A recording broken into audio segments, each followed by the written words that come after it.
Graça e paz, amados. Estamos iniciando mais um culto de estudo bíblico proveniente da Igreja Presbiteriana Monte Sião, mas que você também pode encontrar no meu Facebook particular, Jocider Batista, e também no YouTube, IP Monte Sião Botucatu. Tá? Você vai achar também lá. Para quem não tem Facebook ou não tem a habilidade para lidar com ele, pode ficar tranquilo que no YouTube você consegue ver. E eu vou convidar você a acompanhar a leitura de um parágrafo do capítulo 21 do livro de Apocalipse.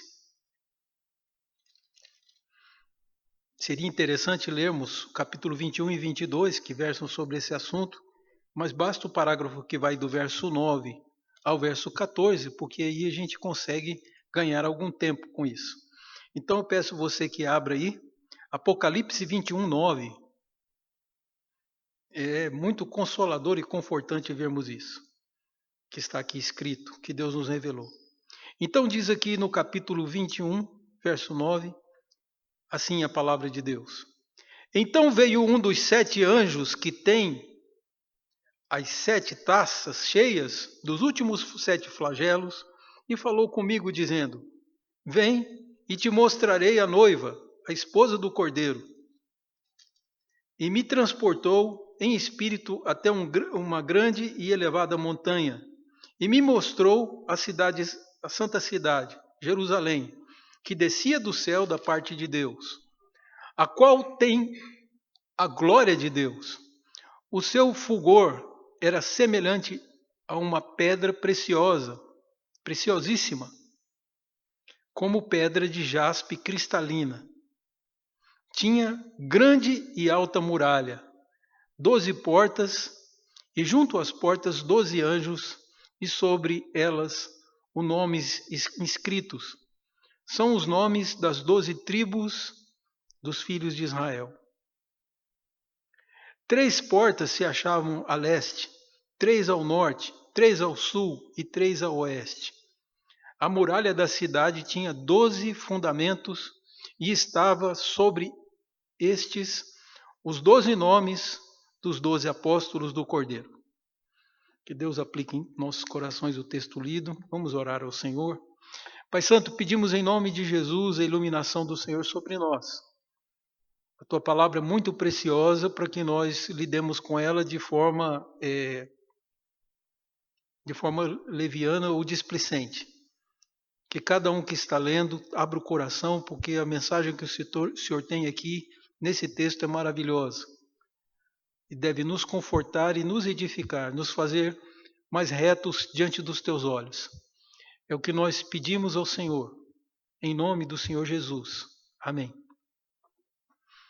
Amados, vamos entoar para o louvor de Deus o hino de número 135 do nosso inário.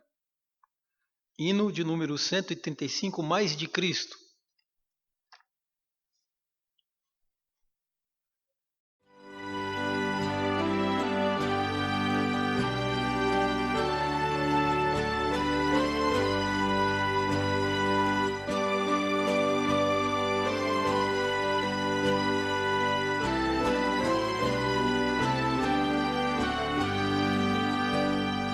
Mais de Cristo eu quero ter,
Amém, queridos?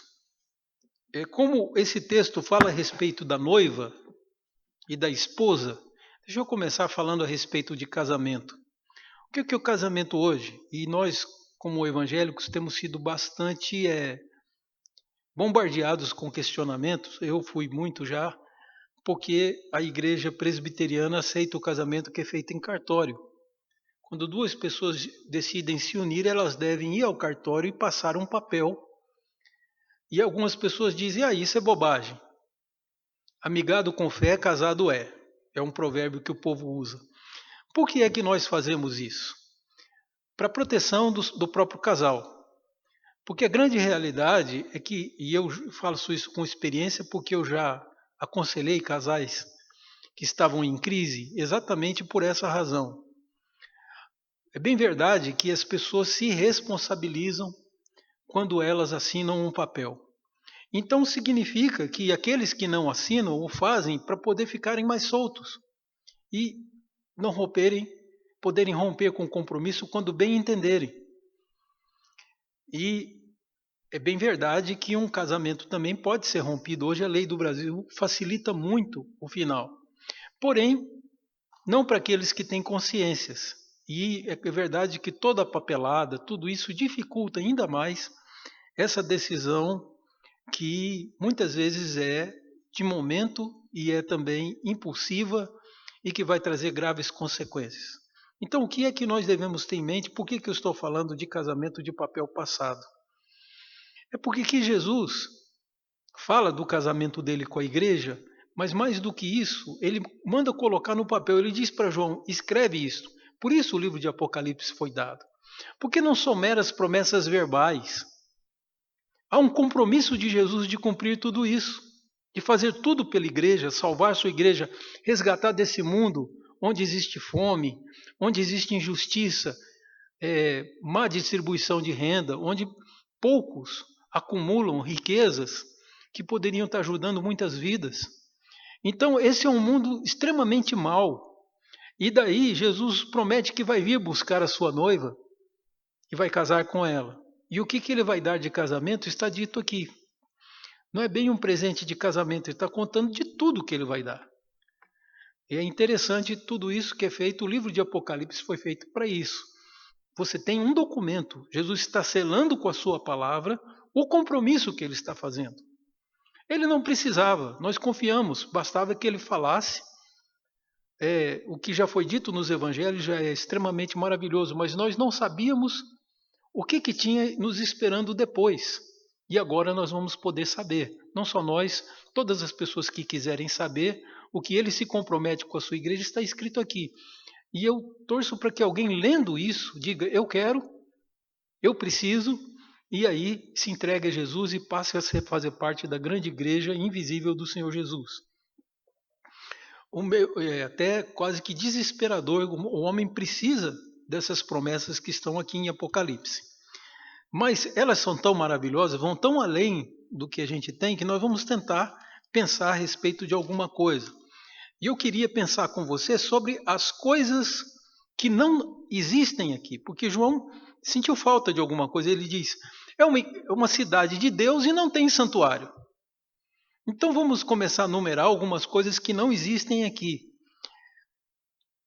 Coisas que existem, nós temos aí o luxo das pedras preciosas.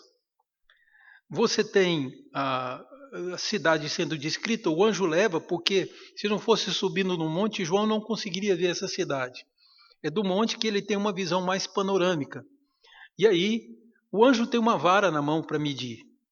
Só para você ter ideia, é colocado aqui por João que a cidade possui 2.200 quilômetros de comprimento e ela é cúbica. Então, ela tem 2.200 metros de altura, 2.200 metros de largura e de profundidade. Então, é uma cidade extraordinariamente grande. E ele diz que ela toda é revestida de ouro, só que é um ouro transparente. A gente nunca viu falar disso. Você pode ver através do ouro. É um ouro tão fino, tão especial, que você pode ver através dele. Então é ouro, tem brilho de ouro, mas também é transparente. Algumas outras coisas que ele faz. Por que de todo esse luxo que você vê aqui? Eu quero que você pense nisso. Pedras preciosas no fundamento, no alicerce dela. O alicerce a gente não vê, mas no alicerce dela estão colocadas pedras preciosas de todo tipo. Topázio, sárdio, que você pensar em pedra preciosa, é lindíssimo. Até o fundamento dela, que não é visto, existe nesses pedras preciosas cravadas.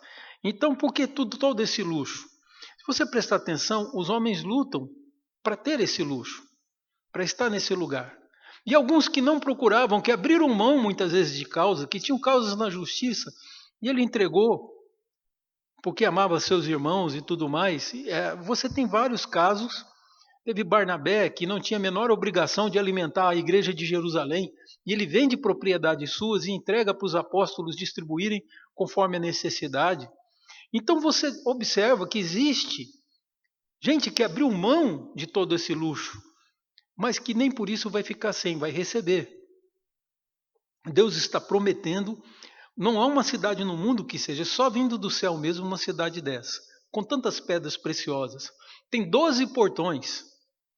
Agora imagina o preço se a gente fosse estimar. Esses portões são feitos de pérolas raras. Né? É até curioso que a palavra grega para pérola é margarites. Talvez daí venha a nossa palavra margarida, que ela parece um pouco com uma concha com alguma coisa no meio, né? Talvez daí que se deu o nome. Mas margarites é como é chamada as portas, a pérola. E não é que é cravado de pérolas, que já seria muito caro, mas é uma peça de pérola. Então, se uma peça de pérola está aí, imagina o tamanho da concha. São 3 portas para o sul, 3 portas para o norte, 3 portas para o oeste e 3 portas para o leste. Então, com essa divisão das portas no muro, são 12 pérolas, do tamanho de um portal imenso. Você imagina o tamanho dos muros, que já são imensos, e a cidade tem o seu contorno de 2.200 quilômetros, então você imagina o tamanho dessas pérolas. E uma coisa curiosa, que diz aqui que não há violência. Há uma coisa curiosa aqui, porque ele diz que as portas ficam abertas, os portões ficam abertos o tempo todo, porque não tem ninguém para invadir. Lembrem-se que Satanás e a humanidade que detestava a igreja, que queria engolir e destruir e massacrar a igreja, foram jogados no lago de fogo. A igreja agora desce do céu. Então, essas pessoas descem do céu. É incrível que seja João que esteja falando isso. Como é que são pessoas que descem do céu? O céu não é lugar de pessoas. Mas você lembra que no Evangelho de João, no capítulo 1, o apóstolo João diz no verso 12 que esse povo de Deus, os que receberam Jesus, eles não nasceram da vontade do homem, nem da vontade da carne, mas nasceram de Deus. Então aqui agora está falando que essa igreja está descendo com Deus.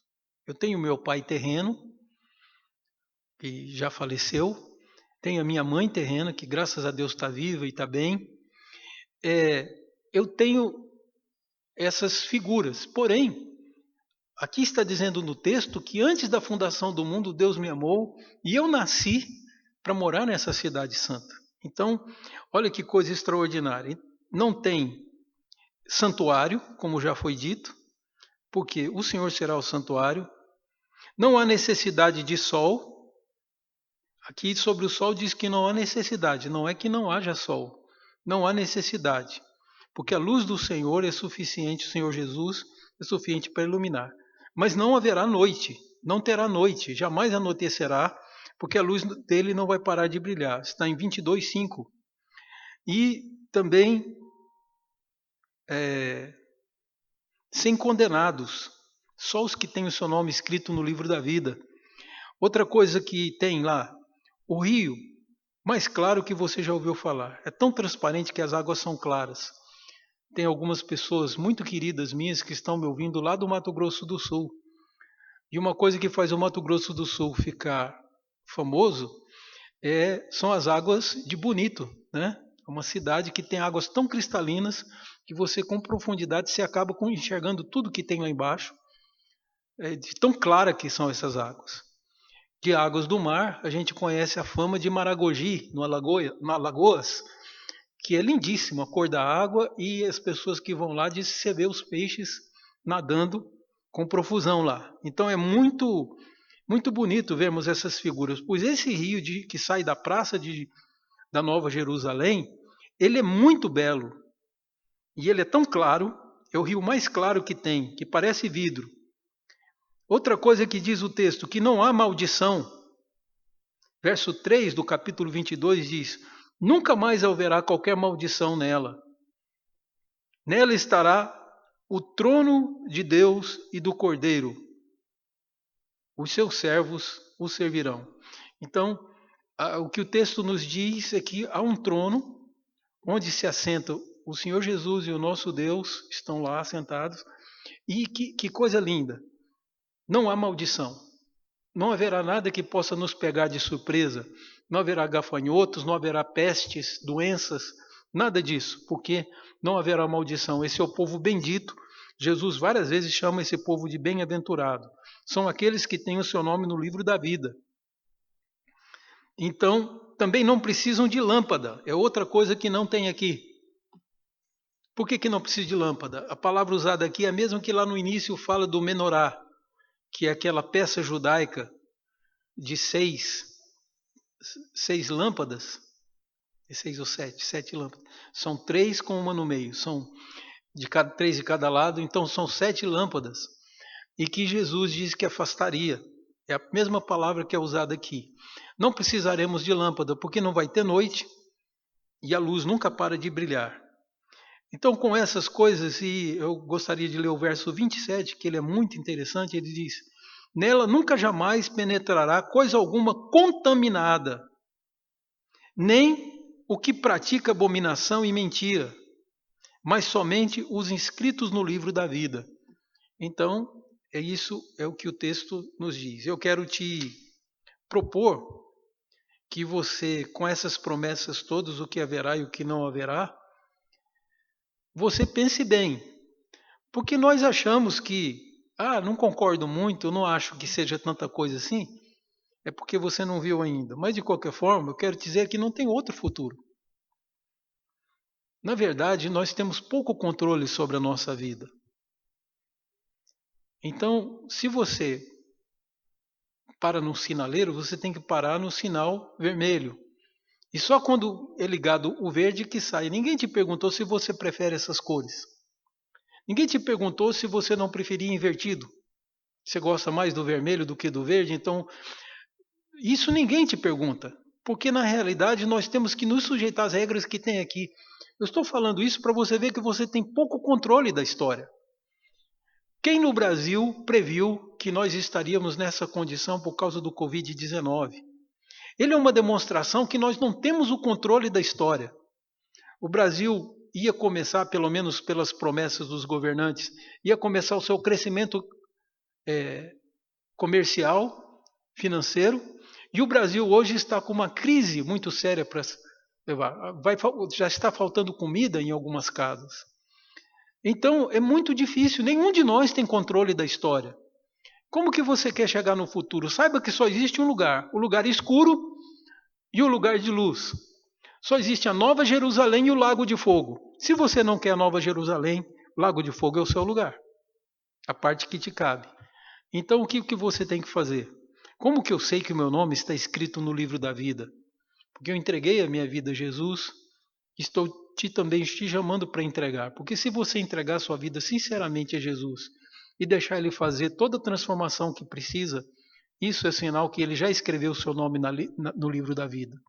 Só os que converteram, só os que se arrependem porque foram movidos pelo Espírito Santo, porque já constavam no livro da vida. Então você não tem escolha.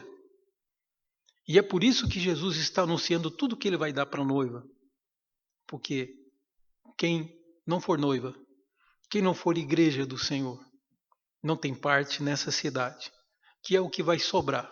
O resto todo será banido e destruído. Vamos orar a Deus? Eu vou dar alguns instantes para que você ore, entregue o seu coração, sua vida a Jesus de forma completa. Não pense em decidir qual é a sua religião, qual é a sua fé. Isso não existe. Essa ideia de liberdade não existe. Ou você crê nas Escrituras, ou você não é de Deus. Somente a Bíblia. E aí eu quero te convidar que você faça essa oração se entregando a Jesus. E depois de alguns instantes eu quero orar com você.